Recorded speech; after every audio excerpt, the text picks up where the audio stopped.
दोस्तों Jayaprakash power ventures limited की बात करें तो यहाँ पे बड़ी अपडेट निकल के आ रही है। कंपनी ने अपने एजीएम की डेट का ऐलान कर दिया है, साथ में यहाँ पे इसकी कट ऑफ डेट और इसकी वोटिंग डेट भी आ चुकी है।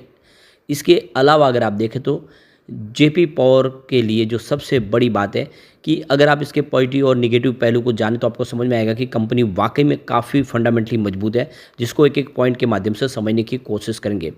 जेपी एसोसिएट को भी कुछ इंतरिम राहत मिल चुकी है एनसीएलटी की तरफ से, जिसको समझने की कोशिश करेंगे। और सबसे जो बड़ी बात है, जुलाई महीने के म्यूचुअल फंड के आंकड़े भी निकल कर आए जो काफ़ी शानदार है। ये सारी बातें इस वीडियो के माध्यम से हम समझने वाले हैं। लेकिन फ्रेंड, उससे पहले अगर आप पहली बार हमारे चैनल पे आए तो चैनल को सब्सक्राइब कर दीजिए, एक बेल आइकॉन दबा दीजिए ताकि जब भी नया वीडियो बने पहला नोटिफिकेशन आपको मिले। वीडियो पसंद आए तो लाइक से जरूर कीजिए। चलो फ्रेंड्स, वीडियो स्टार्ट करते हैं। मैं हूँ आपका दोस्त एस.बी. दवे और हमारे अपने चैनल ऑनलाइन कमाई में आपका बहुत बहुत स्वागत है। तो सबसे पहले कल के कारोबार की बात करें तो स्टॉक की शुरुआत तो पॉजिटिव हुई 17.77 पर, क्लोजिंग थी परसों की 17.60 के आसपास।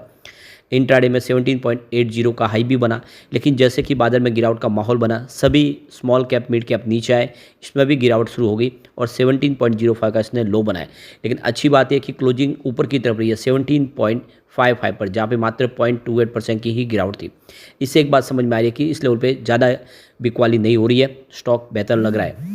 अब यहाँ पे जो बड़ी अपडेट निकल के आ रही है, जैसे कि आपको पता ही होगा, जेपी एसोसिएट को एनसीएलटी की तरफ से बैंक करप्सी के लिए मंजूरी मिल चुकी है। अब उसके ऊपर एनसीएलटी की तरफ कार्रवाई हो रही है, लेकिन उन्होंने एनसीएलटी का रुख किया था और वहाँ पे उनको एक इंटरिम रिलीफ मिला है।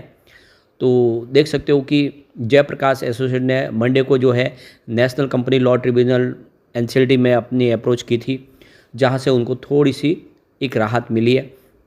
उनका कहना था कि ये जो इंसॉल्वेंसी प्रोसेस के माध्यम से जो उनका जो इस समय वो अपने एसेट को बेचना चाहते हैं वो नहीं कर पाएंगे, यानी वो अपने कर्ज से जंजाल से बाहर निकलना चाहते हैं, लेकिन उनके ऊपर एनसीएलटी की कार्रवाई शुरू हो गई। इस वजह से वो अपने इस कर्ज को निकलने के लिए जो कोशिश है उसमें वो आगे नहीं कर बढ़ पाएंगे।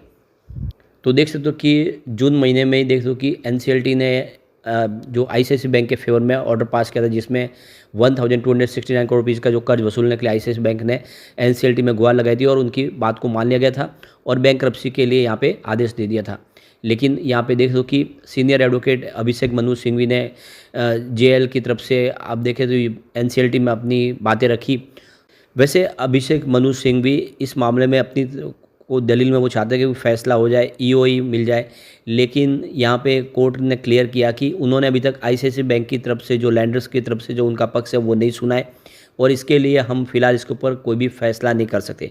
तो उन्होंने फैसला तो नहीं किया, लेकिन जो एनसीएलटी का ऑर्डर था उसके ऊपर थोड़ी सी राहत दे दी है। फिलहाल अभी उनके ऊपर कार्रवाई आगे नहीं बढ़ेगी। अब ये मामला आगे जाएगा, क्या पूरी तरह से जेएल है जो नीलाम हो जाएगी, बैंक करप्ट हो जाएगी, या फिर राहत मिलेगी और वो अपने एसेट बेच के कर्ज को चुका पाएंगे, वो आने वाले समय बताएगा। लेकिन इसका जयप्रकाश पावर वेंचर से ज़्यादा कोई फ़र्क नहीं दिखने वाला। अब जो बड़ी अपडेट निकल के आ रही है, जेपी पावर ने अपनी एजीएम बुलाने के लिए डेट का ऐलान कर दिया है। तो कंपनी की 29वीं एनुअल जनरल मीटिंग है जो 2 सितंबर 2024 को होने जा रही है, सुबह 11 बजे शुरू होगी और इसके लिए जो शेयर होल्डर के लिए जो कट ऑफ डेट दी है वो 26 अगस्त 2024 है। तो इसका मतलब 26 अगस्त के पहले अगर आपके डीमेट अकाउंट में शेयर है तो आप एलिजिबल हैं, आप अपने वोटिंग राइट का इस्तेमाल कर पाएंगे, कंपनी के जो भी मतदान है उसका इस्तेमाल कर पाएंगे। तो यहाँ पे देख सकते हो कि जो एजीएम के लिए जो वोटिंग लाइन खुलेगी तो देख सकते हो वो शुक्रवार 30 अगस्त 2024 सुबह 9 बजे खुलेगी और रविवार 1 सितंबर शाम को 5 बजे तक आप अपने वोटिंग राइट का इस्तेमाल कर पाएंगे। तो देख सकते हो कि डेट हमारे सामने आ चुकी है, कट ऑफ डेट भी है और आप समझ लो कि वोटिंग डेट भी है। तो अब देखना होगा कि इस एजीएम के दौरान कुछ और बड़े प्रस्ताव पास किए जाते हैं। वैसे तो अगर आप देखें तो एजीएम के दौरान रिजल्ट को डिस्कस किया जाएगा, जो आप देखें तो बोर्ड के मेंबर की जो अपॉइंटमेंट है उसकी मंजूरी ली जाएगी। हो सकता है कोई स्पेशल रेजोल्यूशन भी पास किया जाए, जो आने वाले समय एजीएम में ही पता चलेगा। अब जो बड़ी गुड न्यूज़ निकल के आ रही है, जुलाई महीने में म्यूचुअल फंड ने जम के खरीदारी की है जेपी पावर में। यहाँ पे 6 नए म्यूचुअल फंड ने एंट्री की है। जुलाई में म्यूचुअल फंड की एंट्री हो चुकी है, एक भी म्यूचुअल फंड ने यहाँ पे बिकवाली नहीं किया है, यानी म्यूचुअल फंड ने जुलाई महीने में काफ़ी बड़ा निवेश किया। अब कौन से म्यूचुअल फंड ने निवेश किया तो आप देखेंगे तो Samco special opportunity fund regular ने यहाँ पे करीब 26,64,817 शेयर खरीदे हैं। इसके अलावा अगर अभी तो कोटक निफ्टी अल्फा 50 ETF ने 28,04,871 शेयरों की खरीदारी की है। Motilal Oswal Nifty micro cap 250 index fund regular growth ने 87,49,860 शेयर खरीदे हैं जेपी पावर के। इसके अलावा बंधन Nifty alpha 50 index fund regular growth ने 19,92,436 शेयर खरीदे। और इसके अलावा देखें तो बंधन Nifty total market index fund ने यहाँ पे 8,062 शेयर खरीदे हैं। Growth Nifty total market cap index fund ने 47,896 शेयर खरीदे। तो सबसे जो बड़ी खरीदारी हुई है वो मोतीलाल ओसवाल की तरफ से हुई है। काफ़ी बड़ा निवेश किया, उन्होंने भरोसा किया स्टॉक के ऊपर। अब यहाँ पे इसके पॉजिटिव और निगेटिव पहलू को समझने की कोशिश कर लेते हैं। तो जेपी पावर के लिए जो पहला पॉइंट है वो पॉजिटिव, वो है एनुअल रेवेन्यू, जिसमें 20.75% की शानदार वृद्धि देखने को मिल रही है, जो लास्ट ईयर 7,151.29 करोड़ के आसपास था। जबकि इसके सेक्टर का जो एवरेज रेवेन्यू ग्रोथ है वो 5.44% के आसपास है। इसका मतलब जेपी पावर ने अपने सेक्टर के मुकाबले बेहतर प्रदर्शन किया है। दूसरा पॉइंट भी पॉजिटिव है, वो है क्वार्टरली रेवेन्यू, जिसमें 2.75% की अर्न बेसिस पर वृद्धि देखने को मिल रही है, जो 1,779.06 करोड़ के आसपास रहा है, जो काफ़ी बेहतर रहा है। तीसरा पॉइंट भी यहाँ पे पॉजिटिव है, वो है एनुअल नेट प्रॉफिट, जिसमें देख सकते हो कि 1,744.01% की ज़बरदस्त जंप देखने को मिल रही है, जो लास्ट ईयर 1,021.95 करोड़ के आसपास रहा है। तो सेक्टर के मुकाबले इसका प्रदर्शन बहुत बेहतर रहा है। इसके बाद अगला पॉइंट फिर से पॉजिटिव, और वो है क्वार्टरली नेट प्रॉफिट, जिसमें 81.86% की शानदार वृद्धि देखने को मिल रही है, जो ईयर ऑन बेसिस पे 348.54 करोड़ के आसपास रहा है, जो सेक्टर के मुकाबले बहुत ही ज़बरदस्त है, क्योंकि सेक्टर का जो प्रदर्शन है वो मात्र 11.97% के आसपास रहा। इसके बाद अगला पॉइंट फिर से पॉजिटिव, वो है स्टॉक की प्राइस, जिसमें 140% की शानदार वृद्धि देखने को मिल रही है, जो सेक्टर के मुकाबले बेहतर है, क्योंकि सेक्टर का जो प्रदर्शन है वो 42.7% के आसपास रहा है।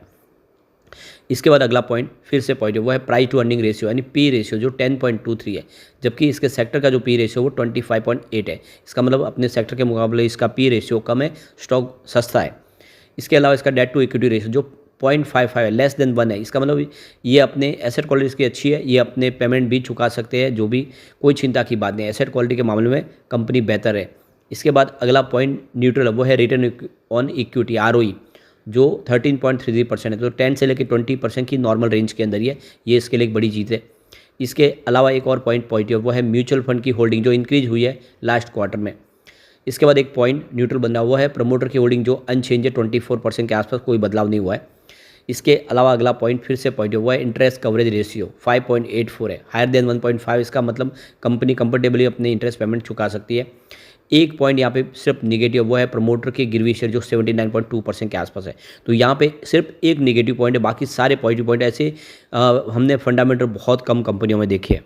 तो यहाँ पे टोटल 9 पॉइंट पॉजिटिव है, 2 पॉइंट न्यूट्रल और सिर्फ 1 पॉइंट निगेटिव। इसका मतलब यह है कि पलड़ा जो भारी है वो पॉजिटिव पॉइंट का है, और इसीलिए इसमें निवेश किया जा सकता है। यह स्टॉक आने वाले में बेहतर प्रदर्शन कर सकते हो। कंपनी देख दो कि क्लीन एनर्जी में भी अपने पोर्टफोलियो में आगे बढ़ रही है। कंपनी की खुद की 2 कोल माइंस भी है, और पावर जनरेशन का बिजनेस तो काफ़ी अच्छा है, रिजल्ट भी इस बार काफ़ी ठीक है। तो कुल मिला के निवेश किया जा सकता है। और अब एक बार तो जेपी एसोसिएट को भी राहत मिल चुकी है NCLT की तरफ से, तो ऐसे में इसमें गिरावट की संभावना नहीं बन रही और डिप में खरीदारी थोड़ी सी की जा सकती है। लेकिन फ्रेंड, कोई भी इन्वेस्टमेंट करने से पहले अपने फाइनेंशियल एडवाइस बड़े ले ले, या अपना खुद का रिसर्च करें, क्योंकि मैंने वीडियो आपके एजुकेशनल पर्पज़ के लिए ही बनाया। वीडियो पसंद आए तो लाइक से जरूर कीजिए और चैनल को सब्सक्राइब कर दीजिए। Thank you friends.